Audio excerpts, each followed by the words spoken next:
The Denver Broncos are nearing kickoff against the New Orleans Saints, and they could get some reinforcements back on Thursday with the return of two players potentially off of IR. We'll highlight that. Keys to victory, players to watch, and much more on today's episode, Locked On Broncos.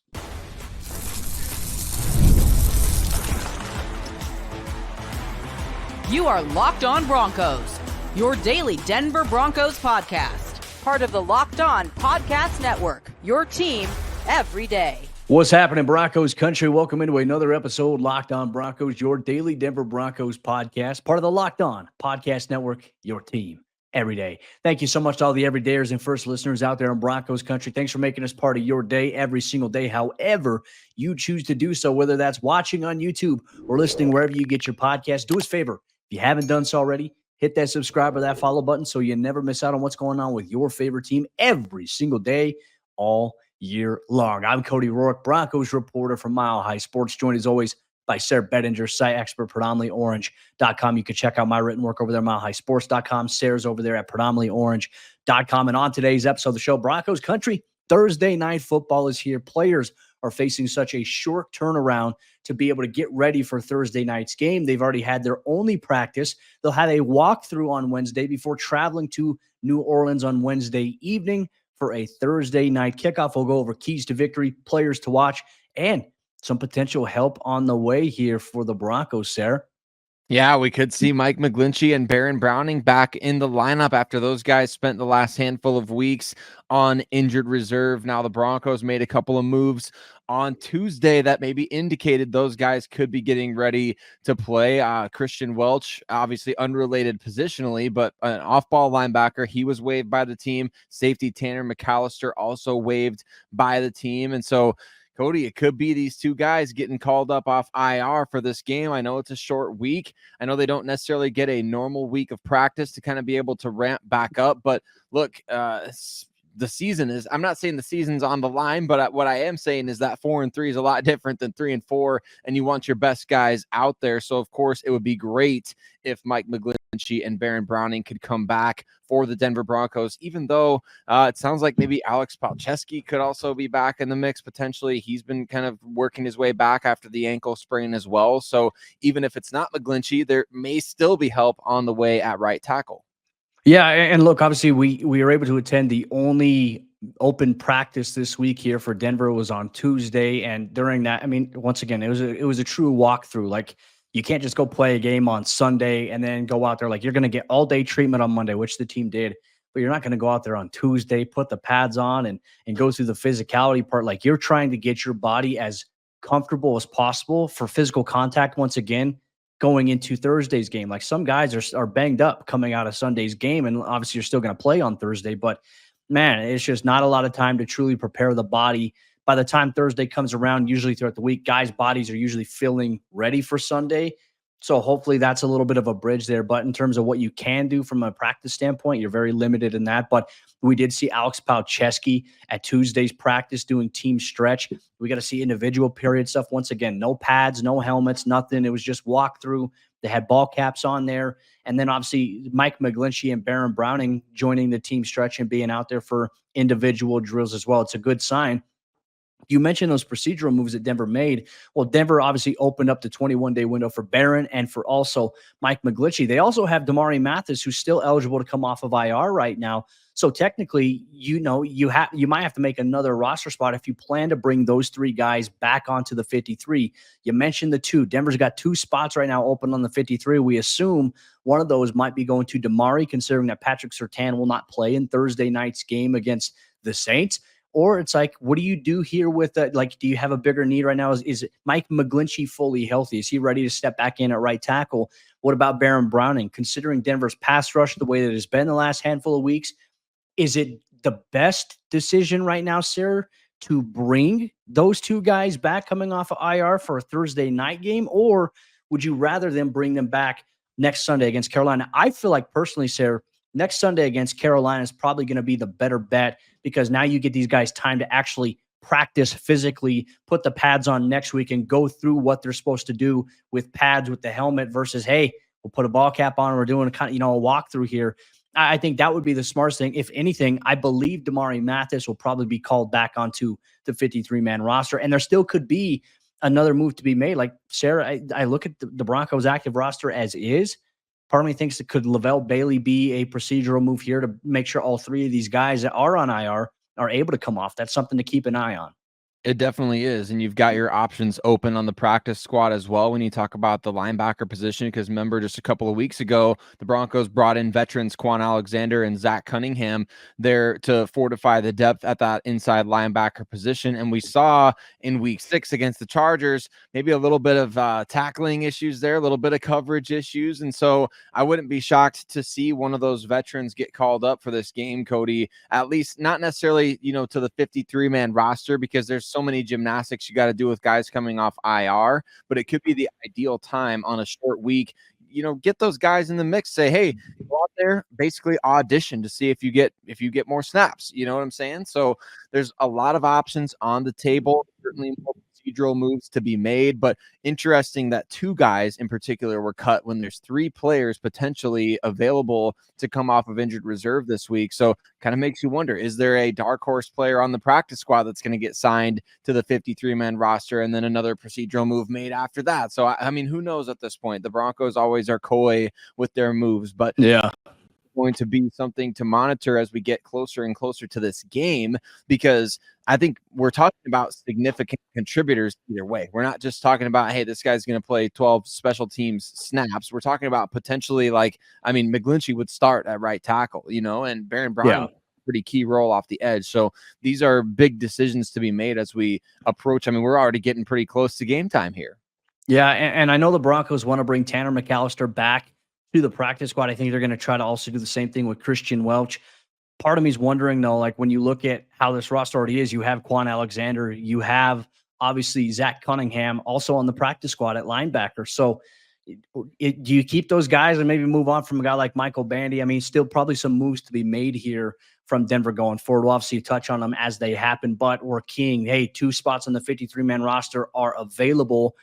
Does that happen? Does that move happen, obviously, for Thursday night, where you do see, because their window's open, are you going to see Damarri Mathis, Mike McGlinchey, and or Baron Browning put onto the active roster and play on Thursday? I think Damarri's probably got the best chance to play. He practiced all last week, and they, still monitoring the roster stats, trying to figure out, hey, when is the right time to bring him back? Well, now with Pat Surtain out of Thursday's game, Damarri back onto the roster makes perfect sense here from where he's at. And he's looked good. The ankle looks good. He's feeling good. Had a chance to talk with him in the locker room. He's ready to get back out there and play. So we'll continue to monitor that. But Thursday night football is around the corner. We all know, hey, you never know what to expect on Thursday night. It could be an ugly game. It could be a high-scoring game. The trends usually go out the window on Thursday night football. So with that said, how will Broncos defenders respond from Sunday's letdown a little bit against the Los Angeles Chargers? I'll tell you what some Broncos players in the locker room told me, but we're going to get into our players to watch here on today's episode, Locked On Broncos.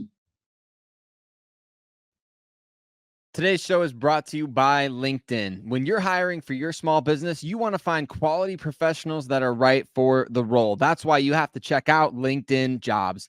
LinkedIn Jobs has the tools to help find the right professionals for your team faster and for free. And LinkedIn, it's not just a job board. It helps you hire professionals that you cannot find anywhere else, even those who aren't actively searching for a new job, but they might be open to the perfect role. And in a given month, over 70% of LinkedIn users, they don't visit other leading job sites. So if you're not looking on LinkedIn, you're looking in the wrong place. On LinkedIn, 86% of small businesses get a qualified candidate within 24 hours. So hire professionals like a professional on LinkedIn. LinkedIn knows that, hey, small businesses, you wear so many different hats and you may not have the time or the resources to hire. So LinkedIn is constantly finding ways to make that process easier. They even just launched a brand new feature that helps you write job descriptions, making the process even easier and quicker. So post your job for free at linkedin.com/lockedonnfl. That's linkedin.com/lockedonnfl to post your job for free. Terms and conditions apply. Today's show is also brought to you by Prize Picks. Prize Picks is the best place to get real money sports action. With over 10 million members and billions of dollars in awarded winnings, Prize Picks has made daily fantasy sports accessible to all. You just pick more or less on at least 2 players for a shot to win up to 100 times your cash. So run your game all season long on Prize Picks. Maybe you want to check out the Denver Broncos against the New Orleans Saints this coming week. Pick Cortland Sutton to go over 45 receiving yards, or maybe you think Bo Nix might go off in primetime. Pick him to go over 185 passing yards. Keep it optimistic, obviously, when we're talking about the Broncos on Prize Picks. But like I said, you can now win up to 100 times your money on Prize Picks with as little as 4 correct picks. And Prize Picks, they invented the flex play, which means that you can still cash out even if your lineup isn't perfect. You can double your money even if one of your picks doesn't hit. So sign up today and get $50 instantly when you play $5. You don't even need to win to receive that $50 bonus. It's guaranteed. Prize Picks also offers weekly promotions that can lead to big payouts like Taco Tuesday. Right? Each Tuesday, Prize Picks discounts select player projections up to 25% to provide even more value for your lineups. So download the app today and use the code LOCKEDONNFL to get $50 instantly after you play your first $5 lineup. That's just download the code or download the app, use the code LOCKEDONNFL to get $50 instantly after you play your first $5 lineup. What do you need to do? You need to run your game with Prize Picks. Prize Picks, run your game. Lots of players to watch for the Denver Broncos here in week 7. A short turnaround as the Broncos head to New Orleans for Sean Payton's homecoming of sorts against the New Orleans Saints. Can the Broncos get back on track? Can they get to 4-3? Or are we going to be disappointed again on Friday morning, Broncos country? We'll find out here, but we got some players to watch for you on both sides of the ball, including a number of rookies who could play big roles in a potential victory on Thursday night. But Broncos country, thanks so much for making us part of your day, however and whenever you choose to do so. Hopefully your first listen of the day, if we're not already. We appreciate you so much. You know that your boys Cody and Sayre will be here for you every single day, covering everything that goes on with the Denver Broncos, as we just talked about: roster moves, practice squad shuffling, all the different injury reports that you get leading up to the game, as well as the storylines and analysis around the game itself. So we appreciate you so much for hitting subscribe if you haven't done so already. Let's talk about players to watch in this game, Cody. I'm going to throw it to you first here because we got a lot of guys. As I'm looking over our list, we've almost got the entire 2024 NFL draft class. A little bit of a spoiler there for the listeners, but I think it's valid. And I think there's different guys that we want to be keeping our eyes on in this game for different reasons, both good, like the optimistic, hey, this guy could contribute heavily, and both on the side of like, hey, kind of worried about the way this guy played in week 6. We need to see how he responds in week 7. Who do you have your eyes on as far as players to watch in this game against the Saints? Yeah, first off, I want to start off on the defensive side because obviously this unit needs bouncing back. We already know the offense needs to find a way to bounce before they can ever bounce back. They got to find a way to bounce and get things going. I'm going to start off on defense here. My 3 players to watch defensively, Sayre. I'm going to Riley Moss. Obviously this week, more than likely no Rashid Shaheed, which was a surprising development earlier in the week for the Saints. Obviously, you're going to talk with Ross Jackson on Thursday's crossover episode. Rashid Shaheed is very, very fast, very explosive, but also no Chris Olave, who's in concussion protocol. So they got Dante Pettis, some other receivers there. Riley Moss is probably going to be the top guy here. And obviously this week, Denver's going to have a plan with no Patrick Surtain. But I imagine that Riley's going to carry a lot of the torch here for the cornerback position this week. I want to see him go out there. And obviously, we've seen Spencer Rattler. Like, he's not afraid to throw the ball in certain areas. I think he's got some good touch on passes. He can fit it into some tight windows. He loves being able to escape outside the pocket a little bit there. Hard to generate a real sample size from his first regular season game against Tampa Bay because, hey, like, it was a little bit of a shootout. They were down 17-0 early on in that game, but then stormed back there a little bit in that second quarter, and then things got away from them late in that third quarter, fourth quarter there. But Riley Moss is one guy to watch. Malcolm Roach is another guy to watch as well. Obviously, for him, a return to the New Orleans Saints where he played last year. And it's going to be very crucial this week. Denver's trying to rebound against the run. J.K. Dobbins and the Chargers had some success, obviously, against Denver in the run game, but also that was a product of them getting sliced up a little bit in the passing game by Justin Herbert. So Malcolm Roach is going to be my second defensive player to watch. And then I'm going to go with Nick Bonito off the edge here. I had a chance to talk with Nick Tuesday, in the locker room right after practice. And one of the things that he said he was looking forward to, he says he kind of prefers Thursday night games because Sunday's game left a really bad taste in his mouth. He says he can't wait to get back on it. He said this is the quickest and best way to get that taste out of our mouth here is going and playing another quick game on Thursday. And obviously for him, he's had a sack in 4 straight games, the first Bronco to do that since Von Miller. So he's looking to continue to stack that right there. Defensively, those are my 3 players to watch. Who do you have your eye on the defensive side of the ball? Then we'll jump into the offense.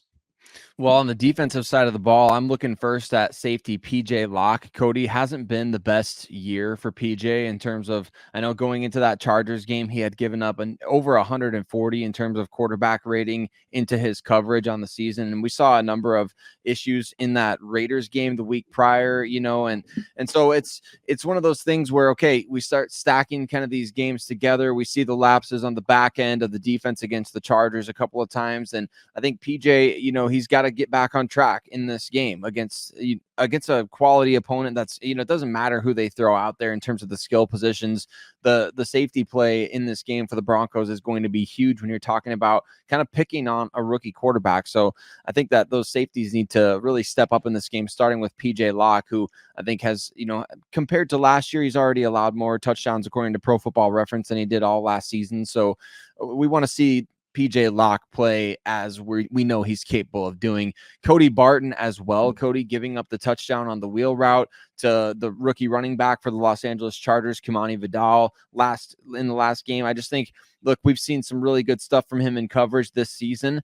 Got to bounce back against Alvin Kamara, obviously, because he's going to be heavily featured in this game. I mean, like Taysom Hill is hurt, Rashid Shaheed is hurt, Chris Olave is hurt. Like, we don't know if those guys are going to play. Even if they do, Alvin Kamara, I think, didn't he already have a 4-touchdown game earlier this season? I mean, the dude is still producing at an extremely high level. So he's going to be a handful. And then I think you also look at Jonah Ellis. I don't know why. I just kind of have a gut feeling about Jonah having a big game. Maybe it's the fact that, the Saints still have his brother, don't they? I'm pretty sure. So I kind of feel like, one brother is going to want to upstage the other, I think he's right? I think he's in Atlanta. I think he's He's in Atlanta. Yeah. Okay. Well, regardless, I just have a feeling about Jonah Ellis for this game. I mean, whether his brother's there or not, I feel like there's something brewing for Jonah Ellis. So the gut feeling is there. I like that, man. Well, okay, let's shift gears now here to the offensive side for the Broncos. I mean, I kind of want the opposite of yours. Like, I think the names you touched on are huge, and obviously I'll let you get to that. But I'm going to go with Bo Nix, Troy Franklin, and Lucas Krull. Obviously for Bo Nix, got going in the 4th quarter against the Chargers, but you can't take 3 quarters to get to that point, right? You can't find yourself in a hole. Bo has to do better a lot, I think, with some of his footwork stuff. But I think his decision-making for the most part has been good. Even if the interception threw it a little too high, feel like that's a footwork issue when you go back and watch the tape. But I do feel like just his confidence and the way that he just plays, and he never loses composure in the midst of chaos. I think I like that about Bo. Well, now, hey, you have a bad taste in your mouth from Sunday's game against the Chargers. I always think of that Eric Taylor speech from Friday Night Lights. Remember when they're playing and they're making a comeback, they still lose, and Coach Taylor goes, he said, good. He's like, good, but not good enough. Like, that's how I feel, with Bo's game last week against the Chargers. I almost said San Diego. My goodness. I know the announcer said San Diego once on the thing there. But no, Bo, I mean, obviously, look, this is going to be a tough test. You got Cam Jordan. You got Demario Davis. You also, Marshawn Lattimore is going to be a guy that's going to probably follow around Cortland Sutton wherever he goes. Not sure if Alontae Taylor is going to play just yet here, but they got guys like Paulson Adebo. I mean, Tyrann Mathieu on the back end. Like, this is a good defense that the Saints have. Their biggest issue, and Ross Jackson will say this when you do the crossover, has been consistency with tackling, but they are a good defense. I've seen a lot of Broncos fans kind of overlook the Saints. I'm saying, hey, like, never overlook anybody in the NFL. Like, folks, like, the number one thing that you can't do is overlook a team due to injuries. Like, Denver could have overlooked the Chargers with all the injuries they had at cornerback last week. They had 2 of their starters out, but it didn't really matter when the game was all said and done. So I got Bo looking for a bounce back game. You want to see something here, prime time on the road. Everybody's going to be watching. And so there's going to be a lot of people that have an opportunity to maybe tune into Bo nationally for the first time. Are you going to change some of the narratives that have been written about you 6 weeks into the season? Bo is going to be in need of a big game. Troy Franklin, I'm obviously going to go with him. I think to the point, if Sean's going to mention and feature some other younger guys, Troy Franklin's a guy that's going to see a lot more reps, I think, here going forward. And because of his speed, you see it. Like even on that deep shot to Marvin Mims against the Chargers across the middle of the field, they motioned Troy Franklin out wider, and it drew the safety over the top because you had a corner playing underneath, and they're like, hey, this guy's speed we're going to worry about. And that led to a one-on-one with Marvin and number 29 for the Chargers. So Troy Franklin might catch a big one this week. I think they're going to try to get the emphasis going there. And then Lucas Kroll, hey, you need something out of the tight end position. I could have gone with the running back here, but I don't think the running back I would choose is going to have the hot hand this week. So Lucas Kroll, maybe getting, if the Broncos find themselves in a red zone situation, I'm keeping an eye on him for maybe a potential catch or a touchdown if Denver finds himself in that position. Those are my offensive players to watch. Who do you got?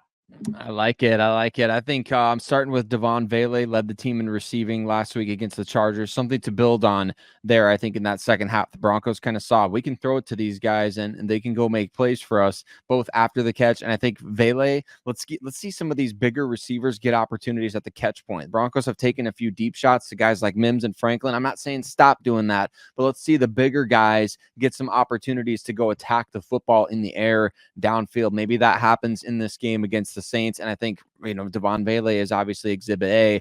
Audric Estime, we know Sean Payton deliberately said they want to see more of Audric Estime. And I think after another poor game from Javonte in week 6, I think we are going to see Estime more in week 7. It could be a breakout game for him. And then Garrett Bowles, Cody, I hope Garrett is a little appalled by what he watched after that week 6 game. I mean, I see a lot of people on Twitter clowning him for kind of just standing there while Bo Nix is making one of the best plays any quarterback has made all year in terms of avoiding pressure, avoiding a sack, avoiding a turnover. Probably 99% of the time that play is a strip sack from behind. So, but on top of that play, you had the penalties as well. And so I just think, man, he was kind of getting whipped out there by the Chargers, and he should take that personally because we know Garrett from the moment he was drafted said that he's going to do whatever it takes to protect his quarterback.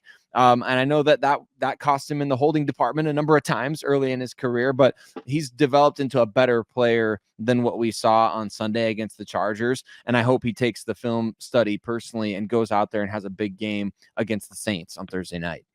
Yeah, I was having a conversation with somebody about that at practice, and my thought was like, if you're watching it on film and you're like, wait, what a minute, like there's 10 guys giving effort, one guy's not. Like that's something that good teams with good cultures will probably call out in the locker room. And not sure if that ever got called out in film. I'm sure that Zach Strief, the position coach, had a lot to say about that. I'm sure Sean Payton had a lot to say about that. You just can't let that happen. Like that is not the standard in which the offensive line, I know how Sean Payton wants them to play, but it's like, okay, hey, your quarterback escapes a player that you allowed almost a strip sack, and you just stand there and watch it, but then he escapes out of it and you still stand there and you don't even do anything. You don't like try to go find someone to block, like just to do something. Like that was, something people look at on the film like, hey, that's not a good look. So yeah, I agree with you. Hopefully a bounce back week here for Garrett Bowles and Broncos Country. We want to know who your players to watch are this week on offense and on defense. Make sure you let us know here on Lockdown Broncos or wherever you get your podcast. You can reach out to us on social media as well. We want to hear from you. But now it all boils down to Thursday night football. Obviously, a crossover Thursday is coming up. But what are the Broncos' keys to victory against the New Orleans Saints on a short week? Sayre and I are going to dive deep into those here on today's episode, Lockdown Broncos.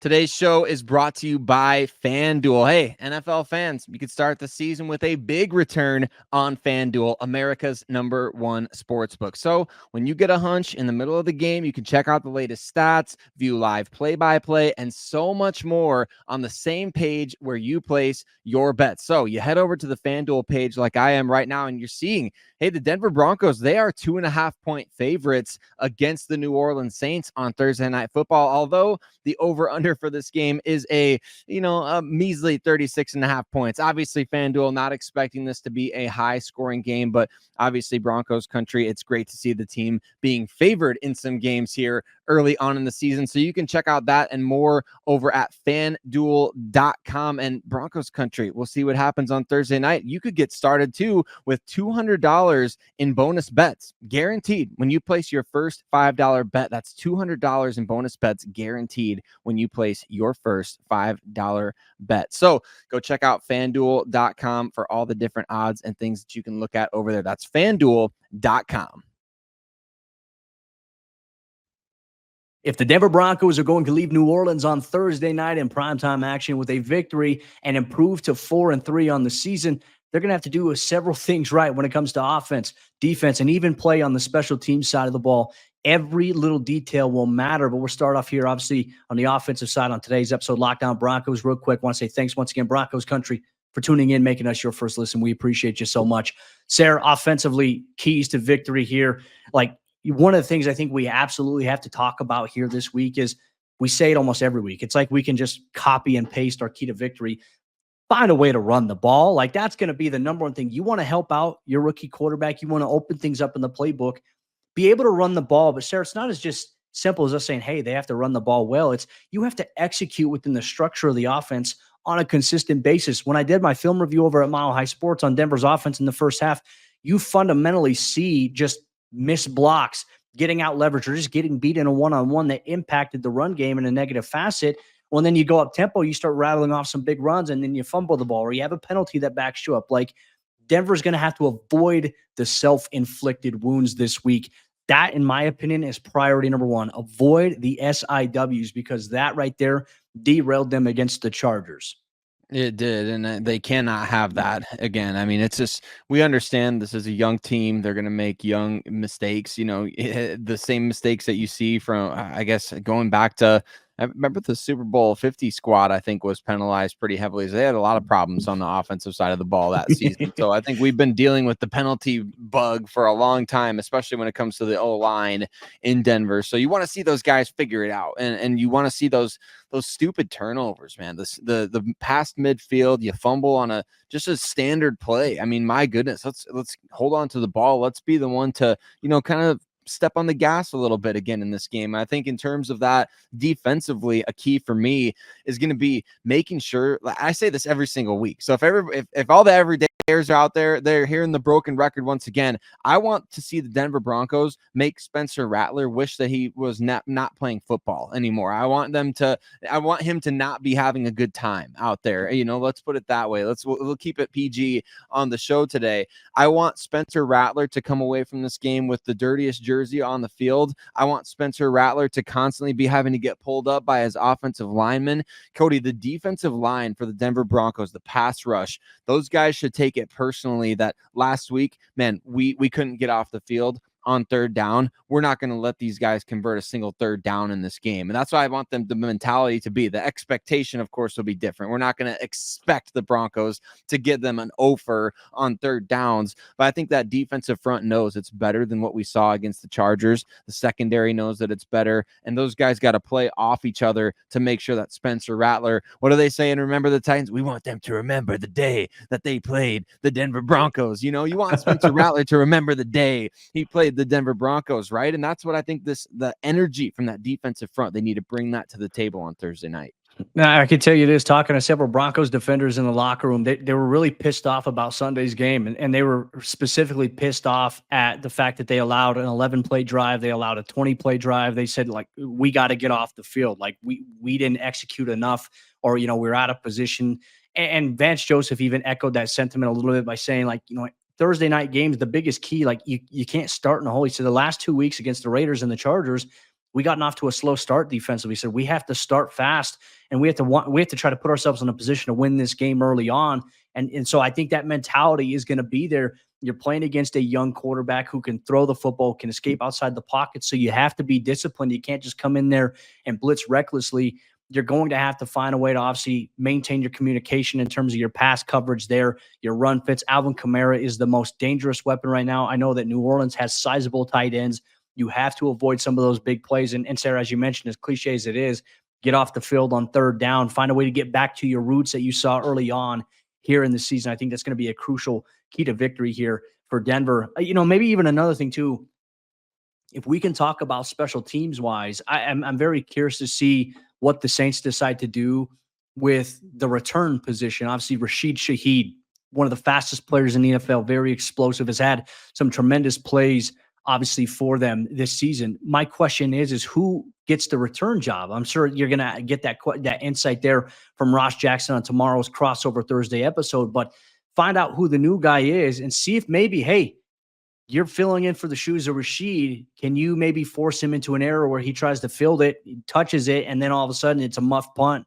Like, that's what I want to see. Denver's got belief in their coverage unit, so I think that they want to force teams to try to return against them. I think they believe that much in their defense. They believe in their coverage unit, which has been one of the best in the NFL. So once again, on that side of special teams, I think that's going to be a key component we'll see here. I was going to say on Sunday, but it's Thursday. But that means that we just get to enjoy red zone all day on Sunday, Sayre, and Broncos country gets to take a step back on Sunday and relax and say, you know what? It's nice not having to worry about a game being played right now. So there's a lot of things that, in motion here for the Broncos. But with that said, Broncos country, that'll wrap up our preview episode here. Locked On Broncos, players to watch, keys to victory. The next episode you're going to see here on the show, Sayre Bedinger is going to sit down with Ross Jackson, host of the Locked On Saints podcast, and they're going to preview this game. And then a little bit later on, you're going to get a bonus episode. We're doing this new thing here on the Locked On podcast network called Locked On AFC Squads. I'm going to be sitting in as we talk about the entire AFC. Fun conversations, laid back topics. If you caught last week's, make sure you catch it again. You can expect that here in the coming days here, Locked On Broncos.